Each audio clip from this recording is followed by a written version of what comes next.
Hello friends, welcome to Pavithra life style. நம்ம இன்னைக்கு cauliflower pakoda எப்படி செய்ய போகிறோம் தான் இந்த வீடியோவில் பார்க்க போகிறோம். மசாலா தனியாக, காலிஃப்ளவர் தனியாக பிரிஞ்சு போகாமல் நல்லா பைண்ட் ஆகி நல்லா ஃப்ரை பண்ணி எடுக்கிறது எப்படின்னு தான் இந்த வீடியோவில் நம்ம பார்க்க போகிறோம். வாங்க வீடியோவில் போய் எப்படி பண்ணுறதுன்னு பார்த்துடலாம்.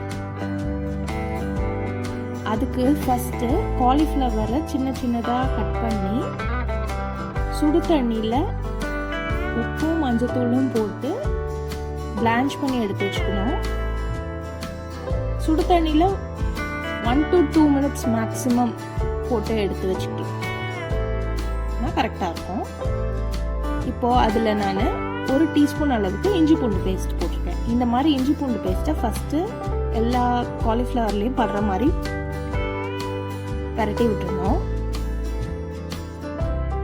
அப்போதான் டேஸ்ட் சூப்பராக இருக்கும். நல்லா இந்த மாதிரி பரட்டினதுக்கப்புறம் 3 teaspoon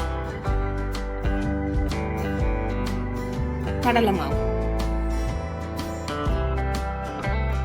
1/2 teaspoon rice flour, 1/2 teaspoon cornflour இதெல்லாம் ஆட் பண்ணிட்டு 1 teaspoon red chilli powder add பண்ணியிருக்கேன்.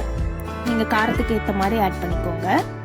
இது கூடவே நான் கோபி 65 மசாலான்னு கடையில் விற்கிறது தான் நான் இன்னைக்கு யூஸ் பண்ணியிருக்கேன். இது இல்லைன்னா நீங்கள் சிக்கன் 65 மசாலா யூஸ் பண்ணுறதா இருந்தால் அதை யூஸ் பண்ணிக்கலாம்.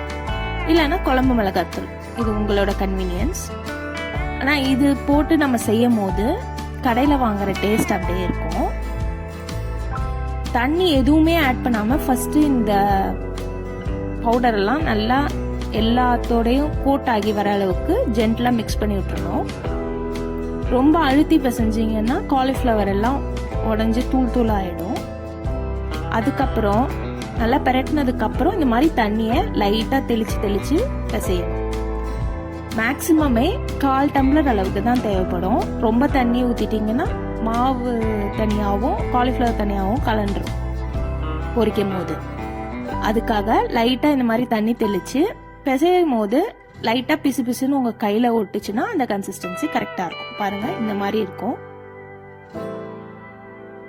இதுக்கப்புறம் இதை ஒரு 10 to 15 minutes ஊற வச்சிடலாம். இந்த மசாலாலாம் நல்லா பைண்ட் ஆகும்.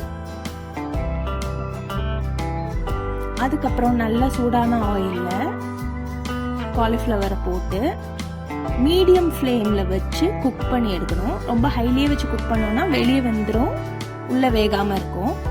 அப்படியே காலிஃப்ளவரை ராவாக சாப்பிட்ற மாதிரி இருக்கும். அதனால மீடியம் ஃப்ளேமில் வச்சு நல்லா இந்த மாதிரி பொறுமையாக பொரிச்சு எடுங்க. இந்த எண்ணெயோட சலசலப்பு எல்லாம் அடங்கினதுக்கப்புறம் நம்ம காலிஃப்ளவரை எடுத்துக்கலாம் வெளியே.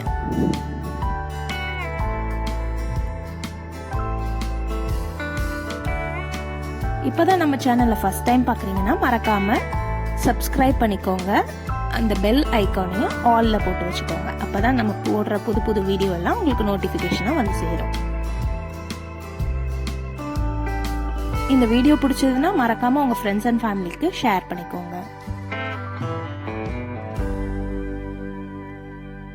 இப்போ இது நல்லா குக் ஆயிடுச்சு, எடுத்துடலாம் வெளியே. எண்ணெய்லாம் எதுவும் ரொம்ப குடிக்காது. நான் இன்னைக்கு எந்த கலருமே ஆட் பண்ணாமே இந்த மாதிரி காலிஃப்ளவர் 65 பண்ணியாச்சு. நீங்களும் மறக்காம ட்ரை பண்ணி பார்த்துட்டு எப்படி இருந்ததுன்ட்டு கமெண்ட்ல சொல்லுங்க. இன்னொரு வீடியோல உங்களை பார்க்குறேன்.